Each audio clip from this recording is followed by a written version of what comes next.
Therapeutic MDMA. I'm feeling really called to share my experience with it. For those of you who don't know me, I have had a history of plant medicine. It started pretty early, way before it was in on social media. I started drinking ayahuasca at the age of 17, so that was in 2008. And it was a pretty big part of my life for, I think, about 10 years, 12 years. Within the Brazilian culture, there are some people who take it on a monthly basis. It's a way of life. Anyways, it was one of the tools that arrived into my life at that moment in time when I was getting started in my self-discovery, self-transformation, spiritual, whatever you want to call it, journey. And so I'd like to talk about MDMA, but wanted you to know this context that it's by far not the first time that I experiment with plant medicine, even though MDMA isn't technically plant medicine. Although I haven't really experimented with much more. I took ayahuasca several times. That was a huge part of my life. I took mushrooms a couple of times, and I did take iboga once. And happy to make videos about those other experiences. But today it's about MDMA. So I first took it about a month ago within a family setting. So it was actually a family plus extended family, a couple of friends, healing session. And it was the first time that I did it with the family. I took a small dose. It was only 75 milligrams. I don't know what the party dose is. I've never taken plant medicine or anything else on within a party context. It's always been within a sort of sacred circle kind of thing. And I must say, only going to speak about my experience, of course, that I was very pleasantly surprised with my experience, with how it turned out. So basically, there were two things that I felt. I'm going to share just in general terms what it is that I felt, and in a more direct experience, like with more palpable examples, what it is that the situation and the self-expression and the content was actually about. So in point number one, in more general terms, I felt that my feelings were a lot closer to the surface. So it was a lot easier to notice them and to feel them and to express them. It's like, let's say it takes me, let's say, a few minutes to access a feeling. In that case, it was like a split second, basically.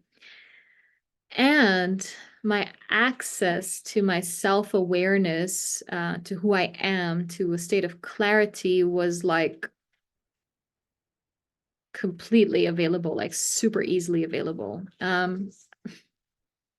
It was very, very interesting how close to the surface both my feelings and my self-awareness were. And when I listened to people, well, first of all, when I did listen to people, I was effortlessly present, like my ears were wide open. There weren't any thoughts, or if any, I don't remember any thoughts in my mind. It was just like this state of receptivity, deep listening. That's it. And when I was expressing myself, it was just like this sort of waterfall, like stuff just came out. They just came out. And it was incredible to share what I was going through with my family, and to have them deeply listen, like in a state of deep presence and listening. So I found this pretty amazing, because this is not the kind of experience that I had with ayahuasca or iboga or mushrooms. They offered other beautiful, healing, in-depth experiences, but not this. So with the therapeutic dose on MDMA, I felt really grounded in myself, in this reality. It wasn't like trippy or anything. So I thought I'd share my experience of it in these more general terms. And in more personal terms, I in case this yeah, in case this might touch any of you who are listening to my story. So I have had a very long, challenging experience with my father and his now ex-wife. During the time that they got married, and when I was in my late teens, it was a very turbulent time uh, due to many reasons. One of which was the way in which they navigated their new marriage and navigated me within that new marriage. It was very, yeah, let's just say it wasn't very peaceful or harmonious, and it created a lot of trauma in me, or added to a lot of trauma. And so over the years, it's been many years of trying to disentangle all of these feelings and come to terms with it. And nothing really quite worked, or just took me maybe a small step closer, but not a big step closer. Um, and then since late last year, there's been some bigger leaps towards healing, like some pretty big leaps that have been pretty amazing. And this MDMA was a part of this healing journey, which I'm still on. It still hasn't completed itself. Like I feel like it's a wave that has begun and hasn't yet completed itself, which basically began with, I mean, there were so many people there, but I'm just going to talk about my particular experience, was my father sharing about his experience with me growing up. And it was quite healing because I was very receptive to hearing him. And it was interesting to see his perspective, because he was just being so authentic and genuine in his sharing. And he was saying how he struggled. I'm not going to share everything because that's really personal to him, but one of the pieces is that he really struggled with my intense way of being, and highly connected with feelings and highly sensitive, and the way where he was just very much in his mind a lot. And so he couldn't quite connect with my experience or know how to help me. And so let's say I'd say like, Dad, like I'm struggling with XYZ, and he would just he would just try to resolve what I was struggling with, tools or phrases that he read off a book or learned in a course or whatever, which really never matched my genuine need or my experience. And I did grow up feeling quite alone, um, in terms of feeling my dad's love. I never really felt his heart. I never really felt his love. And there's so many elements to that, but one of them was this disparity where my dad was really just a lot in his head and not really in his heart or in his feelings, which made me feel like really alone. Like my dad was a sort of vacuum.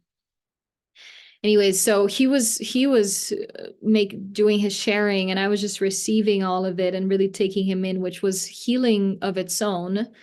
And when he finished, one of my former stepsisters stepped in and asked, like, what about you? Like, would you be comfortable sharing your experience? And I hadn't really been feeling anything when my dad was sharing his stuff. I was just listening. But when she asked that question, it's like this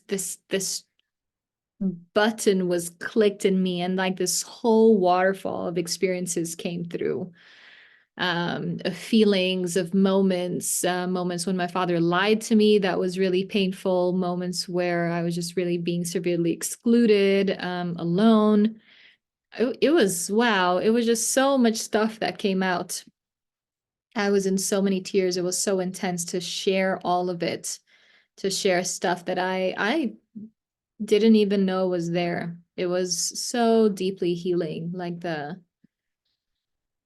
MDMA really, yeah, really brought so much out of me. And interestingly, one of the things that came out was that I had just realized that because of my intensity, and the myriad of feelings that I've experienced throughout my life, um, I used to feel like people would look at me, and be like let's say my parents, especially my dad, or even other people in the family, be like, oh my God, here she comes, with another emotional problem or another thing. Like she's just too much, just so much. And I did say that to my dad, and he just giggled and he said, oh my God, that's exactly what I used to think. And I was like, yeah, I was picking that up.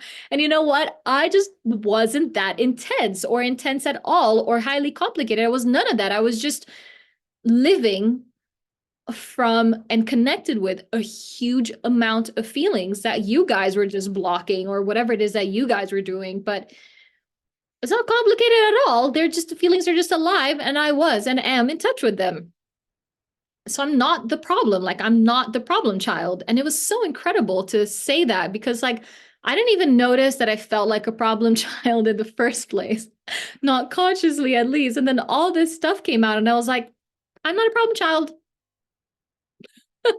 Like it was a sort of huge growth from this belief I wasn't even aware I still felt, believed in to some degree. And it was just like the breaking from that belief just came from this huge amount of clarity that MDMA brought me about what had actually and what was actually taking place. So I kind of like, I saw the reality, and then a whole bunch of stuff of beliefs and feelings just fell away because of that, and continue to do so. The process isn't over. I can feel, as I said, that I'm in the middle, but it does continue to fall away. So I thought I'd share this first experience with MDMA because it was incredibly healing.